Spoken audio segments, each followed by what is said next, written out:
News 12 এর পক্ষ থেকে সমগ্র দর্শক বন্ধুদের অসংখ্য ধন্যবাদ। আজকে যে প্রতিবেদনটা নিয়ে আপনাদের সামনে এসেছি সেটা হচ্ছে প্রায় 2 কোটি মুসলিম ভারতবর্ষের ভোটার লিস্ট থেকে বাদ হতে চলেছে।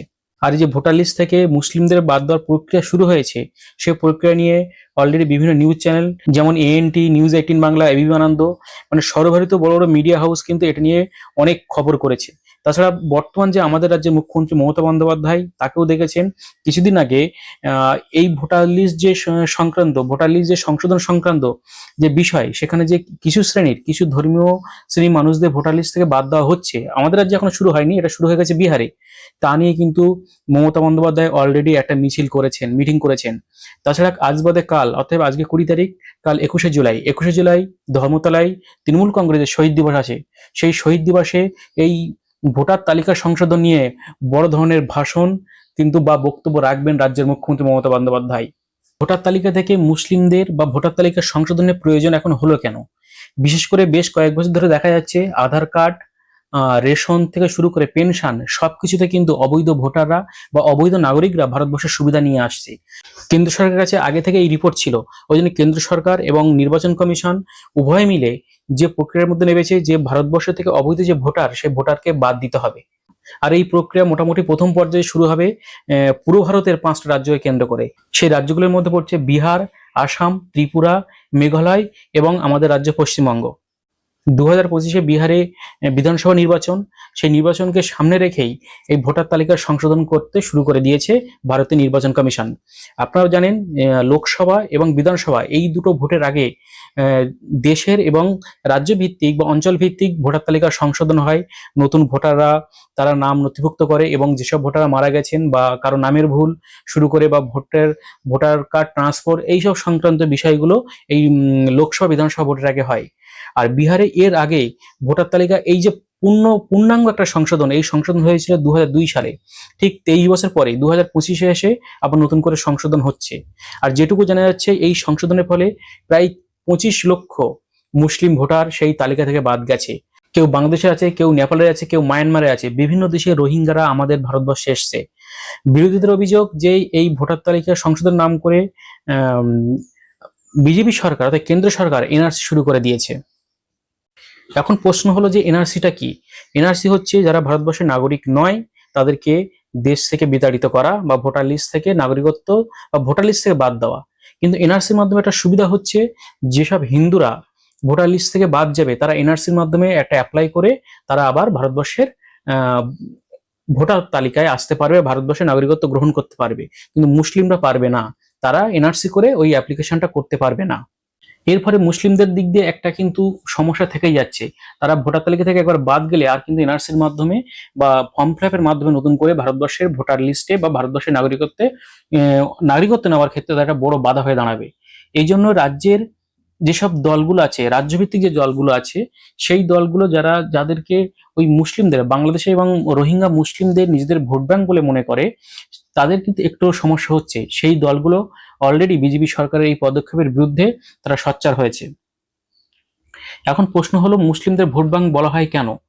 মুসলিমদের ভোট ব্যাংক বলা হচ্ছে একটাই কারণে, এর আগে যে ভোট হয়েছে, এর আগে যে লোকসভা ভোট হয়েছে, সেই লোকসভা ভোটে দেখা গেছে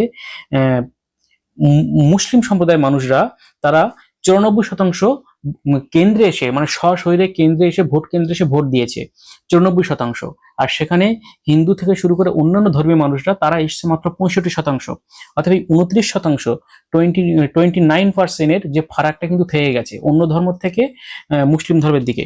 এই জন্য মুসলিম ধর্মকে কেন্দ্র করে যে রাজনৈতিক দলগুলো ফয়দা লুটতে চায়, তাদের কাছে কিন্তু এই মুসলিম সম্প্রদায়ের মানুষরা বিশেষ করে একটা ভোট ব্যাংকে পরিণত হয়েছে। অতএব বিজেপি সরকার অতটা মুসলিম কেন্দ্রিক মুসলিমদের ভোটের আশা তারা করে না।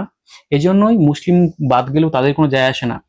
বাট অন্যান্য যে বিরোধী দলগুলো আছে বা বিভিন্ন রাজ্যের শাসক দলরা আছে, যারা ভোট ব্যাংক হিসাবে এই মুসলিমদের সবার আগে প্রাধান্য দিয়েছে, সেই সব রাজনৈতিক দলগুলো বড় সমস্যায় পড়তে চলেছে এই ভোটার তালিকার সংশোধনকে কেন্দ্র করে।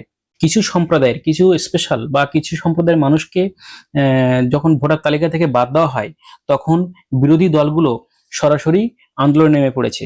আমরা এর আগে দেখেছি বিহারে ভোটার তালিকার সংশোধন যখন শুরু হয়েছে এবং একের পর এক মুসলিম সম্প্রদায়ের বা বিশেষ সম্প্রদায়ের মানুষদের বাদ দেওয়া হচ্ছে, তখন কংগ্রেসের যে সভাপতি রাহুল গান্ধী, সে সরাসরি সংবিধান বাঁচাও নামে একটা অভিযান কিন্তু শুরু করে দিয়েছে। নির্বাচন কমিশনের এর পরবর্তী টার্গেট হচ্ছে পশ্চিমবঙ্গ।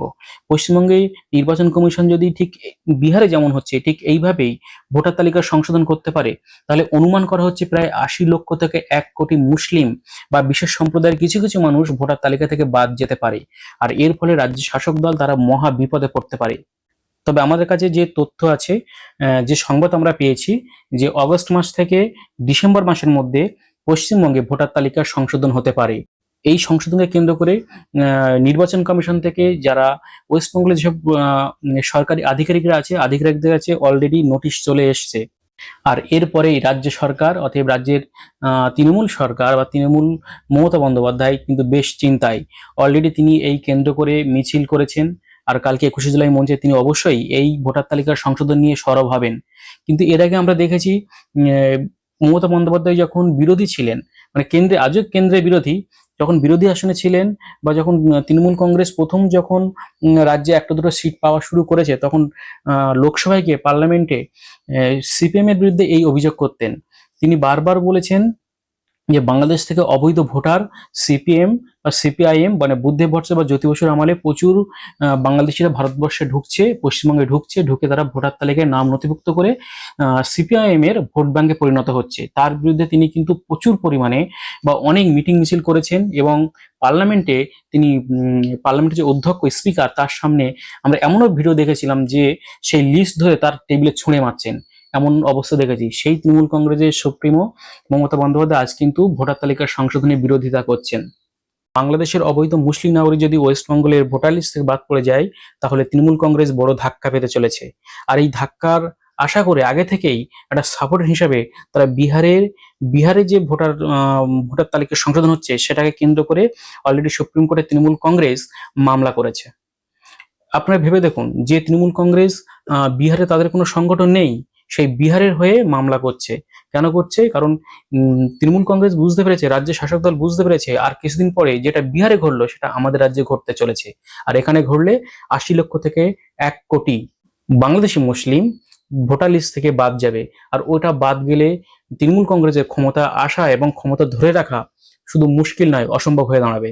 যে মমতা বন্দ্যোপাধ্যায় একটা সময় এই বাংলাদেশি ভোটারকে কেন্দ্র করে আন্দোলন করেছে বা লোকসভায় চেঁচামেচি করেছে, সেই তৃণমূল কংগ্রেস আজকে কেন সেই ভোটারদের পাশে দাঁড়াচ্ছে? তার প্রধান কারণ সেই ভোটারের বেশিরভাগটাই হিন্দু মুসলিম উভয় আছে। শুধু যে মুসলিমরা বাংলাদেশ থেকে ওয়েস্টবেঙ্গলে বা অন্যান্য রাজ্যের কাছে তা নয়, হিন্দুরাও কিন্তু এসছে।